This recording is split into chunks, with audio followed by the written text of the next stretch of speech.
Hello दोस्तों, readers point में आप सभी का स्वागत है। और आज के वीडियो में हम भारतवर्ष के 3 ऐसे सबसे बड़े गद्दारों के बारे में चर्चा करेंगे जिनकी नीति और आचरण से हमारे देश और समाज को गहरा आघात लगा। और इस कड़ी में नंबर 1 पर है भारत में ब्रिटिश आक्रमणकारियों को सत्तासीन करने वाला गद्दार मीर जाफर। नंबर 1, मीर जाफर। भारत में किसी को गद्दार कहने के लिए मीर जाफर ही कह देना काफी होता है, क्योंकि उसी के राज को भारत में ब्रिटिश हुकूमत की शुरुआत माना जाता है। सेनापति मीर जाफर ने अंग्रेजों की मदद से बैटल ऑफ प्लासी में रॉबर्ट क्लाइव के साथ मिलकर अपने ही राजा और बंगाल के नवाब सिराजुद्दौला को धोखा दिया था और भारत में अंग्रेजी शासन की नींव रखी थी। इस गद्दारी के कारण नवाब सिराजुद्दौला की हार हुई और बंगाल की गद्दी कुछ समय के लिए मीर जाफर के हाथों में चली गई,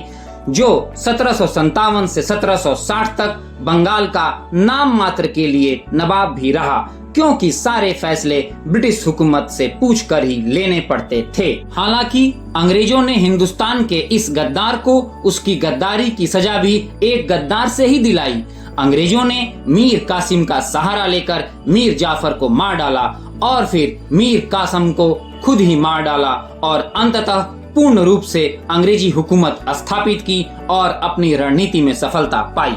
इस कड़ी में नंबर 2 पर है भारत में इस्लामिक आक्रमणकारियों को आमंत्रित करने वाला गद्दार जयचंद। जब जब इतिहास के पन्नों में राजा पृथ्वीराज चौहान का नाम लिया जाता है, तब तब उनके साथ एक और नाम जुड़ता है, जयचंद का। किसी भी धोखेबाज, गद्दार या देशद्रोही के लिए जयचंद का नाम तो मानो मुहावरे की तरह प्रयोग किया जाता है। इस संदर्भ में एक मुहावरा चर्चित है कि जयचंद तूने देश को बर्बाद कर दिया, गोरों को लाकर हिंद में आबाद कर दिया। जयचंद और पृथ्वीराज में दिल्ली की सत्ता का संघर्ष वर्षों से चल रहा था। जब जयचंद को पता चला कि मोहम्मद गोरी भी पृथ्वीराज से अपनी हार का बदला लेना चाहता है, तो पृथ्वीराज चौहान को हराने के लिए जयचंद और गोरी मिल गए। जयचंद इस बात को अच्छी तरह से जानता था कि वह अकेले पृथ्वीराज से नहीं जीत सकता, और अगर मोहम्मद गोरी पृथ्वीराज से युद्ध जीत जाता है तो उसे उपहार के रूप में दिल्ली की सत्ता मिल जाएगी।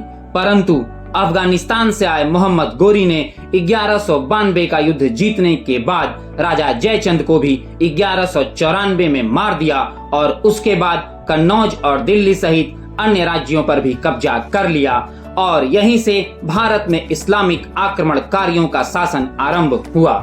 नंबर 3, आंभी कुमार। भारत पर सिकंदर के आक्रमण के समय आंभी कुमार गांधार एवं उसकी राजधानी तक्षशिला के राजा थे।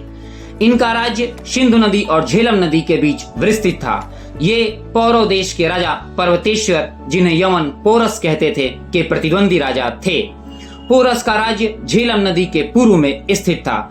जब सिकंदर ने भारत पर आक्रमण किया तो कुछ तो पोरस से ईर्ष्या के कारण और कुछ अपनी कायरता के कारण आंभी ने स्वेच्छा से सिकंदर की अधीनता स्वीकार कर ली और पोरस के विरुद्ध युद्ध में विदेशी राजा सिकंदर का साथ दिया और 5000 योद्धा प्रदान की।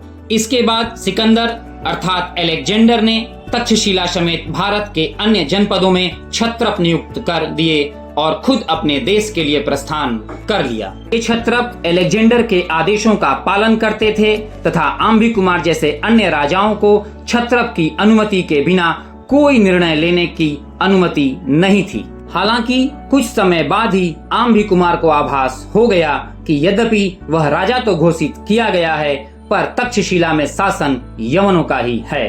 भारतवर्ष का ये सौभाग्य ही था कि आचार्य चाणक्य उस दौर में थे, जिनके स्पष्टीकरण से प्रभावित होकर आंभी ने यवनों के विरुद्ध आचार्य चाणक्य के अभियान में उनका साथ दिया और अंततः पंजाब तथा भारत के अन्य क्षेत्रों से यवनों अर्थात यूनानियों को निकाल बाहर किया गया। इसलिए आंभी कुमार को इतिहास में गद्दार कम और कायर ज्यादा कहा गया है, क्योंकि समय रहते इन्होंने देश के प्रति वफादारी दिखाई।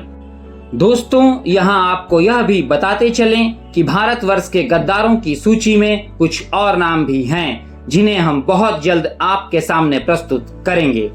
और ऐसी रोचक तथ्यों की जानकारी के लिए आप हमारे चैनल को लाइक और सब्सक्राइब कर लें। धन्यवाद।